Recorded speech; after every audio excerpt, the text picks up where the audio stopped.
Bonsoir.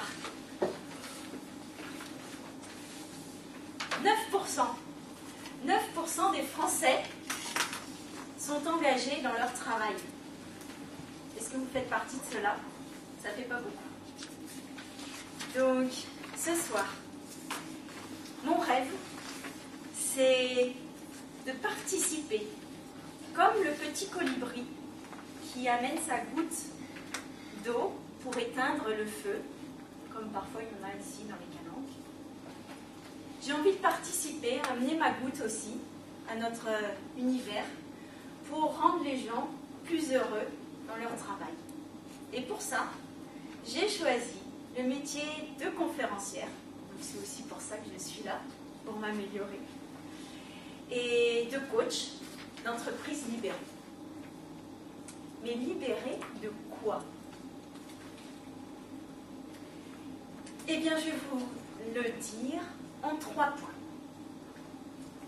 Alors, premier point, libérer des process, des procédures. J'ai vécu 5 ans en Inde et là-bas, on nous apprend à utiliser notre intuition, à faire vivre nos 5 sens et à utiliser notre bon sens. Donc, l'idée, c'est d'utiliser notre bon sens. Et pourquoi on a eu d'abord tous ces process? Après la Deuxième Guerre mondiale, la France a eu besoin de se rebâtir. Il n'y avait plus grand monde dans les villes. Et donc, ils ont fait venir, en fait, des gens des campagnes et couper le travail en plein de tâches et affiner et mis en place plein de procédures. Donc, ça avait du sens à ce moment-là, tous ces process et toutes ces procédures. Mais aujourd'hui, c'est bon, nous avons changé d'époque. Nous sommes au 21e siècle. Et donc l'idée, c'est de passer à une autre dynamique et réintégrer notre bon sens. Deuxième idée.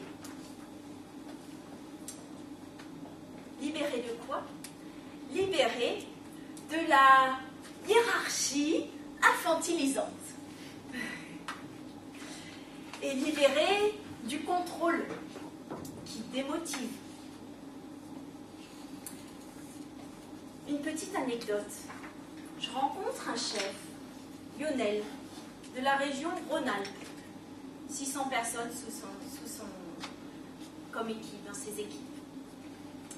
Et il me dit, effectivement, j'utilise le premier principe qui est mon bon sens. Donc mon bon sens me dit d'envoyer ce chef de projet au Maroc.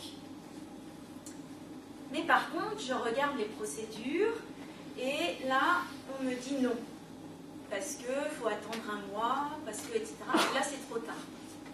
Et il me dit, oui, mon bon sens me dit de faire ça, mais en fait, aujourd'hui, j'ai peur.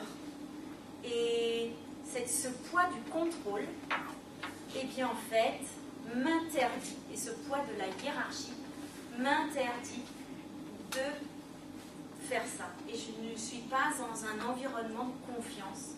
Et donc, je dis non. Donc voilà la deuxième idée, oser reprendre son bon sens et avoir confiance. Troisième idée, libérer de quoi? Eh bien soi-même, libérons-nous de toutes nos carapaces, de toutes nos croyances limitantes. On a tous reçu une éducation, on est venu de plein d'endroits, plein de villes différentes. Et en fait, sans s'en apercevoir, on a reçu plein de lessivage de cerveau. On a peut-être aussi certains karmas dans nos cellules.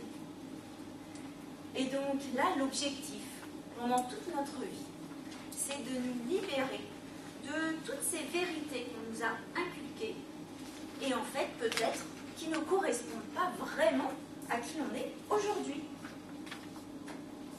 Donc, si on se libère de cela, on va pouvoir mieux vivre nos rêves.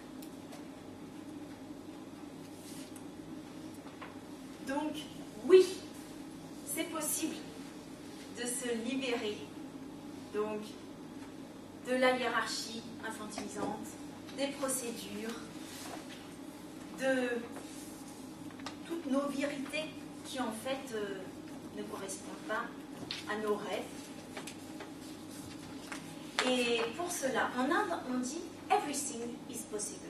Donc c'est pour ça que je m'inspire beaucoup de la citation de Mark Twain. Ils ne savaient pas que c'était impossible, alors ils l'ont fait. Et donc aujourd'hui, n'oublions pas le mot du jour.